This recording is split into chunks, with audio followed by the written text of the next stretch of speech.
Jadi tentang ajaran dinul haq disampaikan, bagaimanapun juga jenenge ati ketutup ya tetap tidak beriman, gak percaya. Sama dengan gelas niki, Pak.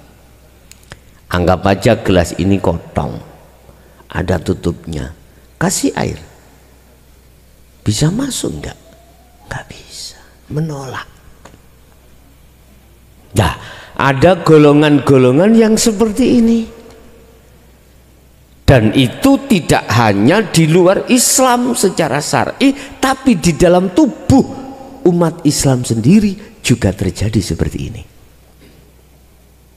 Hanya satu alasannya, menolak dinul haq ini.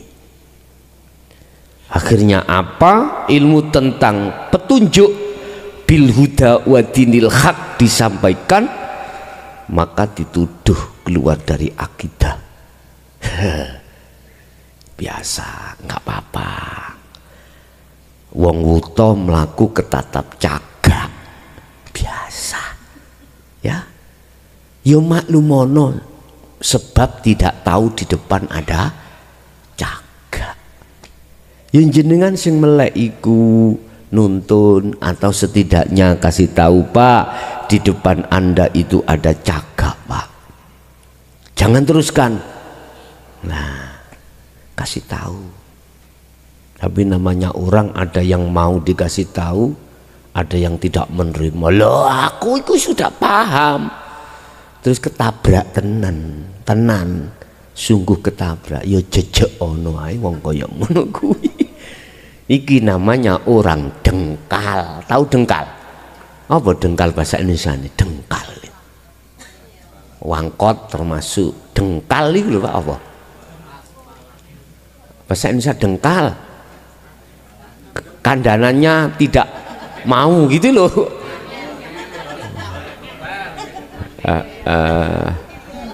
Ngeyel, ya ngeyel. Pasti yang kasih tahu orang yang tidak buta. Nggak mungkin orang buta bisa memberikan petunjuk terhadap orang buta, nggak mungkin. Yang bisa memberikan petunjuk, tanda-tanda benar dan tidak, ada cagak dan tidak, itu orang yang tidak buta.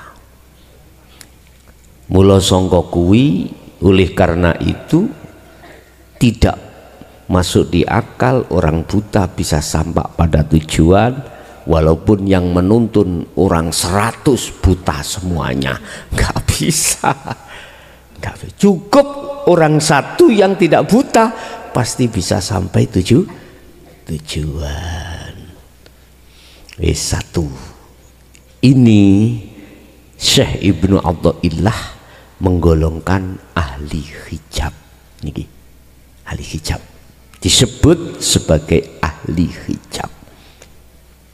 Dah, yang nomor 2, ada seseorang golongan yang imannya itu tidak terhadap makhluk.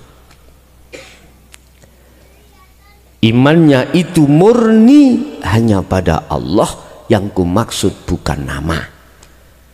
Yang murni terhadap hidup, yang kumaksud bukan sifat. Itulah laisa kamislihi syai'un. Wujudnya tidak bisa kau serupakan atau kau namakan dengan sesuatu apapun, tidak bisa. Ya ben gampang wong Islam, ya kuwi sejatining Gusti Allah. Sejatining Gusti Allah ya kuwi. Ada seseorang yang imannya itu sudah sampai di situ. Proses demi proses dikatakan awalnya dia menerima ajaran dinul haq. Udah. Berkembang ke amaliyah, berkembang pembuktian, mentesiskan dari sebuah sistem atau ilmu di dalam dinul haq, maka membuahkanlah namanya makrifat atau bertemu pada sesungguhnya al-haq. Kalau sudah ada di situ, maka orang ini akan selalu bergelora hatinya tentang masalah iman hanya daripadanya. Datangnya semuanya dari Allah Subhanahu wa ta'ala, tidak dari yang lain.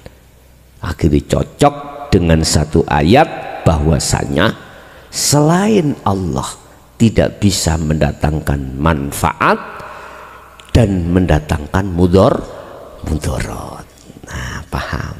Lah terus bagaimana dengan ayat Allah tidak akan mengubah nasib sebuah kaum manakala kaum itu tidak merubah dirinya sendiri? Ya si kaum itu siapa di dalamnya? Beliau-beliau masuk sudah di dalam kehidupan di situ. Bon. Bismillahirrahmanirrahim. Surat Al-An'am ayat 102 103. Siapakah yang menjaga kita, yang melayani kita sesungguhnya? Sesungguhnya berarti mboten etok-etok loh Pak ya, tidak pura-pura. Aslinya bukan fotokopinya, zatnya bukan nurnya. Jaro jasad iki misalnya melaku, asliku melakuni sopo, melakuni roh. Sebab gak ono roh ya gak iso, jasad iki gak bisa berbuat apa-apa. Jadi la haula wala quwata iku nek ning makhluk iku jasmani, nang Allah yaitu roh. Jadi bingung tambahan kono. Berarti roh iku Allah. Ngaji ope ya toh. Bar ngaji terus kholwato kuwi bakal ngerti. Dzalikumullahu rabbukum. Itulah Allah yang sebenarnya, yang sebagai Tuhan. La ilaha illa huwa, tidak ada Tuhan yang wajib kau sembah illa huwa, kecuali Dia. Lah, ini kan masih jauh tuh Pak, bahasa Dia masih jauh. Kita belum dikatakan Allah dekat, padahal sesungguhnya Allah dekat. La ilaha illa huwa, kita mengatakan Dia berarti jauh, tapi sudah tahu sifat. Kalau sudah Dia itu berarti kita sudah menyelesaikan sifat-sifatnya. Kita mengatakan Dia itu kita sudah tahu sifatnya. Kalau kita mengatakan Allah belum tahu sifat, belum. Makanya tauhid la ilaha illallah di syariat, la ilaha illa huwa di thariqah. Nah iki biasanya di thariqah sing kula maksud bukan kok yo hanya thariqah muktabaroh A sama Z, itu bukan ya. Siapapun Anda kalau sudah belajar tentang sifat-sifat Allah, sifat wajibnya Allah 20 yang terbagi menjadi 4, nafsiyah, salbiyah, ma'ani dan maknawiyah, berarti Anda sesungguhnya sudah bertoriko. Mana torikoi? Sholat, ngaji, apapun aktivitas namanya itu torikoh. Sudah Allah di situ, tinggal hakikatnya itu sudah kau ji apa belum, tinggal dinul haknya itu sudah kau dapatkan belum. Kalau sudah berarti dirimu telah berhakikat. Apa hakikat? Tujuan apa tujuanmu sholat atau aktivitas selain sholat? Illa liya budun, menyembah. Dikatakan menyembah dengan benar manakala yang menyembah bertemu yang disembah. Enggak, selama kita dulu sebelum masuk di la ilaha illa anta, di dalam hati kita isinya wedhus, kadang kambing, wedhus ya kambing kuwi, kadang ya wis macem-macem lah. Lah itu perlu ditingkatkan, tauhidmu itu perlu ditingkatkan. Tidak ada Tuhan yang wajib disembah kecuali Dia. Anda jangan berhenti di Dia. Anda tidak akan pernah tahu siapa sebenarnya Allah itu kalau masih dia. Cara zikir Anda tidak akan bisa tembus bertemu terhadap singkok zikiri, nggak bisa. Makanya kita dituntun di dalam Al-Quran lewat tauhid la ilaha illa anta, di dalamnya itulah dinul haq. Akhirnya dikenalkan, diajarkan, diwejang tentang ilmu-ilmu tasawuf, ilmu-ilmu hakikat ini. Setelah itu barulah muncul anta itu tadi. Allah sudah merasa, diri Anda sudah merasa kalau Allah itu dekat banget. Akhirnya sinkron dengan ayat wa nahnu aqrabu ilaihi min hablil warid. Allah lebih dekat daripada urat nadi. Lah inilah posisi panjenengan disebut sebagai ahli syuhud sesuai dengan apa yang dikatakan Syekh Ibnu Athaillah itu. Ya. Mereka yang sudah membawa zikir hakiki atau zikir sirrul asrar dalam dirinya sudah merasa kalau Allah itu sangat dekat. Akhirnya diteruskan zikirnya dari su'aul basirah, merasakan, mengimani hanya kemurnian Allah itu yang harus diimani. Maka selang berjalannya waktu Anda berzikir di setiap saat dan waktu, masuklah Anda di dalam ainul basirah atau bertemu terhadap hidup tadi. Bon. Khaliqu kulli syai'in, sifati Dia Allah yang menciptakan setiap apapun. Setiap apapun itu ya selain Allah itu semuanya, termasuk surga, termasuk neraka, pahala, semua itu ke buku khaliqu kulli syai'in, ke buku kulli syai'in, sesuatu selain daripada Allah akhirnya disebut makhluk. Lah, kembali kepada tauhid yang benar, manusia atau makhluk statusnya seperti patung. Wis patung pun patung. Lah, kesebut makhluk iku bisa jasmani dan rohani. Ingat, al-insan disebut insanul kamil, manusia yang sempurna. Disebut sempurna itu karena ada jasmani juga rohani. Ya udah, jasmani rohani. Dari sisi inilah maka ruh itu bukan Allah. Paham ya? Tapi kok terus ben cetha.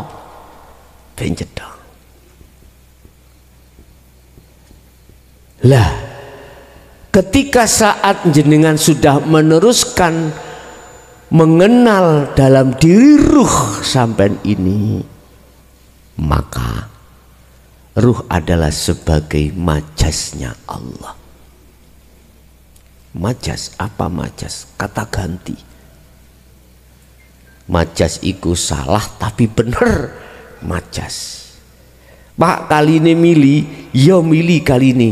Salah tapi bener. Salah tapi benar. Letak salah yang milih bukan sungainya tapi air. Mengapa? Bu, godhogno wedang, Bu. Lho wis dadi wedang kok ya digodhog. Mesti digodhogno banyu, Bu, kayak ndamel kopi. Lah ngoten nggih. Karena sudah terbiasa, maka itu disebut majas mursal. Majas mursal.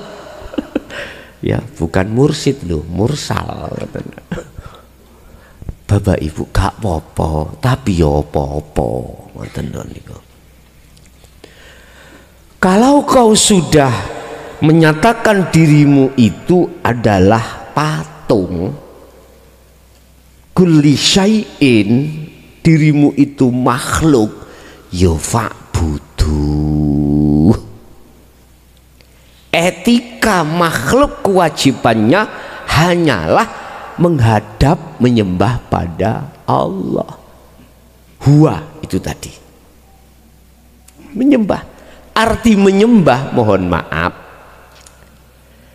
dengan adanya ditaruh Allah ruh terhadap si jasmani inilah, maka si manusia ini kedai harusnya fa'budu. Kita dikasih kinayah tapi gak cetha ya mbuh.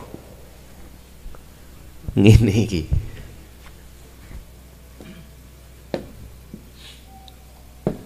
Fa'budu tak gawedekno hae dulur ya ketok mripat sampean. Dari sisi lafat huruf hu itu nggak ada apa-apa, kosong.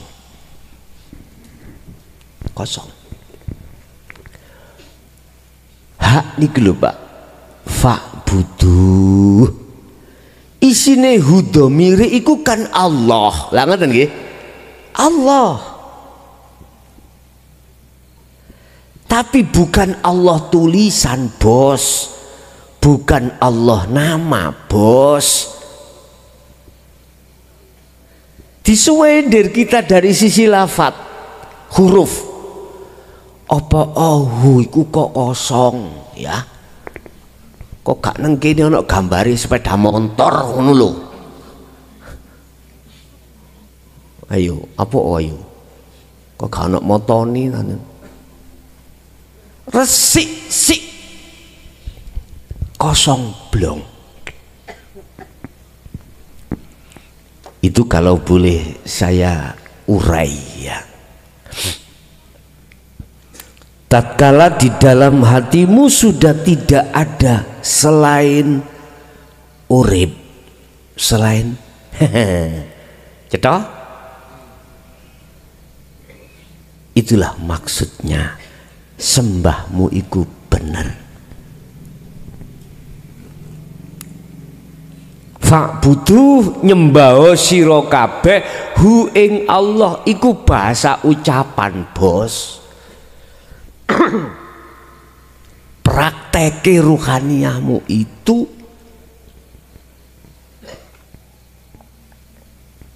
sudah masuk di dalam alam kekosongan apa belum? Kok sih ono gambare wong cobaan gawanteng taur ngaku Nabi Adam? Durung, Bos, iku. Kalau hatimu masih ada iman yang memberikan petunjuk hidayah atau mendidik kita tentang dinul haq itu makhluk, berarti hu iku mau si ono gambari sepeda motor. Paham?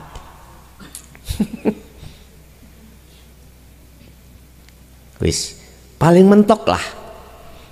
Kalau di dalam hati kita masih merasa aku aku hamba iki yang haula dan kuwata, berarti tanda nyun sewu huiku gambari masih ada gambar selain Allah. Jadi kekosongan huruf hu itu maksudnya adalah barang siapa yang hatinya sudah tidak ada selain Allah, maka dialah sesembahannya benar, nyembahi iku bener. Makanya setiap niat sholat atau apapun kan mesti ditutup lillahi ta'ala, hanya karena Allah bisa terjadi ini. Nyatanya tidak prakteki hati kita, karena kita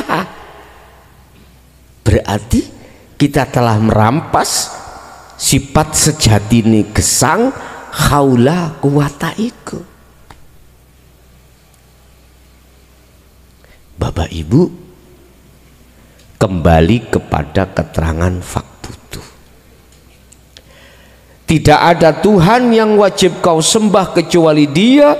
Sifatnya Dia khalik kulli syai', khaliku kulli syai', yang menciptakan. Bahasa menciptakan itu yang menguasai, bahasa menciptakan itu yang menggerakkan, yang melayani terhadap setiap apapun tanpa kecuali. Lho Pak niki, tanpa kecuali, kulli syai'in, terhadap apapun tanpa kecuali. Dialah Tuhan yang maha suci, yang menciptakan atau yang menguasai, yang menggerakkan, yang melayani setiap apapun. Berarti kalau kita berbicara setiap apapun, ya jangan di kotak-kotak Pak. Yang perkara yang baik itu Allah yang menguasai, terus yang jelek itu nafsu. Lah ngoten nggih. Berarti ada sang penguasa dua. Lah gitu toh. Melihat dari arah sini. Memang Pak, secara syariah etikanya gitu, supaya kita tidak melakukan perkara yang jelek secara syariah. Tapi tolong biar kita itu cegah egoisme, biar nafsu di dalam diri kita biar tidak lemu, tidak kuat, biar kurus, nggak punya apa-apa, ngelemprek. Apa bahasa ngelemprek? Lemes. Nggak mengajak cegah mudah menyesatkan ruhaniyahmu, ya jangan dikasih makan. Artinya jangan diaku-aku. Baru di situ nanti nafsu dalam dirimu lemes. Sehingga dikiaskan oleh Kanjeng Nabi, hei pemuda, jikalau kau sudah mampu untuk nikah, nikahlah supaya tersalurkan dengan benar. Kalau tidak, berpuasalah supaya lemes.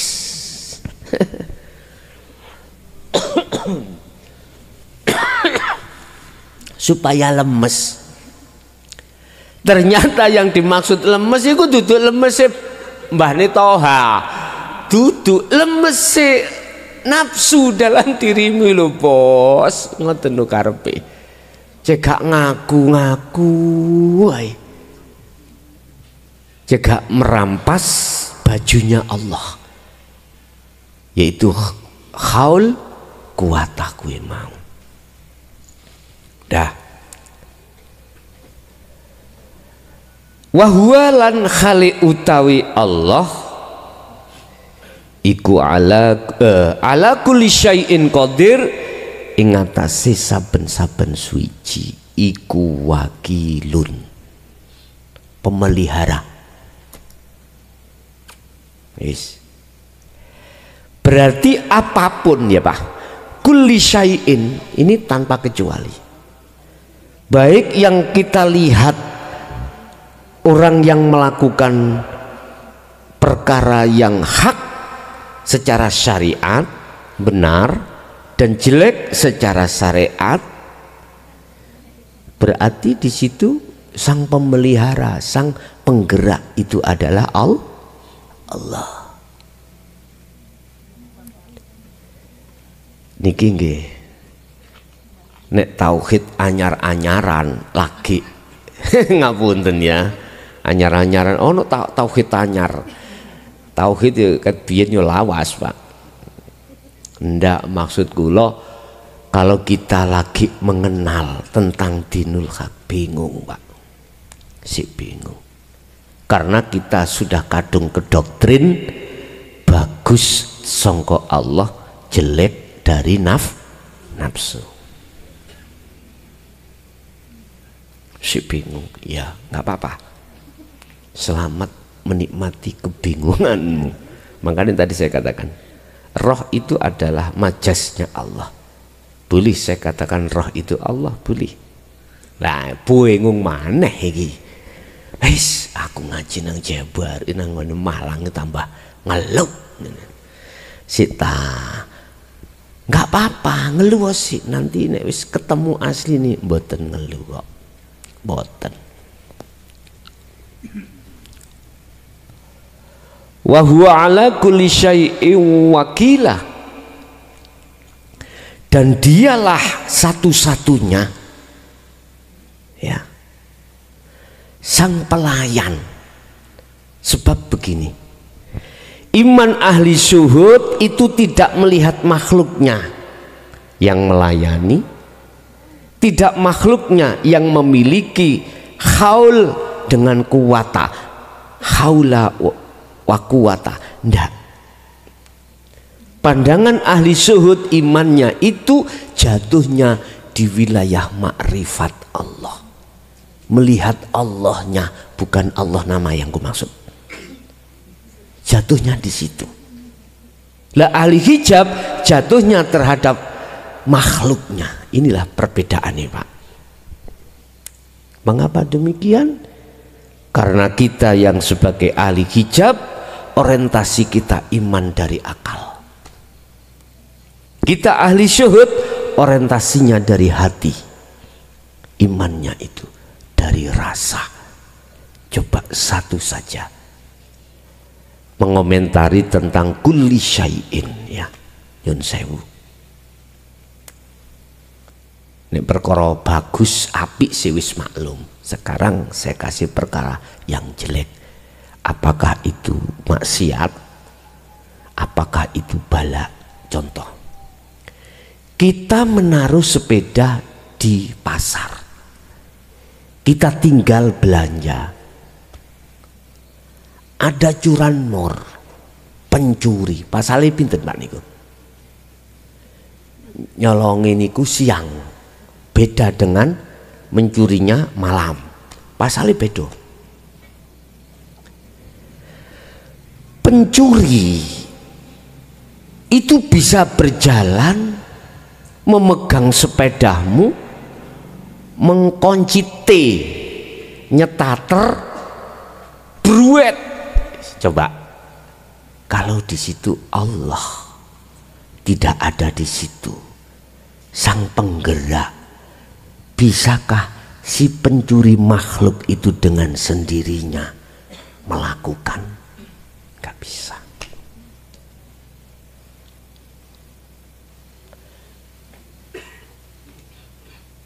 Tinggal imanmu itu bisa terima ndak?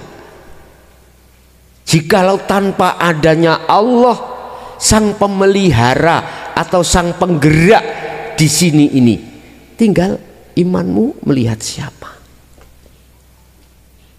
Apa yang terjadi kalau kita melihat makhluknya? Bayo, neng hati ketem-ketem Pak. Tahu ketem-ketem? Sakit. Akhirnya kita cari dukun. Nah gitu. Dukune ya sampel pisan. Ya. Kita cari paranormal. Dengan keahlian paranormal, punya ilmu karomah, ilmu kasyaf, diterawang lah. Iya klambi abang. Melayu ning ngetan. Melayu ning ngetan. Iki koyoke sepeda iki, sepeda Anda itu masuk gudang, rumahnya itu juga menghadap ke timur. Wis disetelno kaca blenggo apa? Benggala. Benggala. Disetel. Oh nggih, niki sepedaku ketok niku. Nah. Ketinggal, Pak. Wis. Langsung diparah tau nglakoni. Kok reus nggih. Sing paling susah dadi paranormal tukang kasab iku nek diaturi utawa disambati pasutri tentang perselingkuhan. Wis bingung. Gak dituduhke iku engko takok terus. Akhirnya ditingali. Nah, kuwi lihatlah kukune ayak cili. Kuku ya. Bojomu lapo iki? Oh nggih ning hotel niki bojo kula niki. Wis sampak terjadi wik-wik ketinggal. Gratis to ya. Melihat video porno tanpa bayar ya. Wis. Izin, Pak, izin, malu. Udah. Mesti nuduh iku makhluk. Padahal miturut ayat ini dua pengukuhan. Pertama khaliqu kulli syai'in dengan wa huwa ala kulli syai'in wakil. Ini kalau tidak jan ahli syuhud nggak percaya, Pak. Kalau semua yang berperan, yang menggerakkan itu adalah Allah.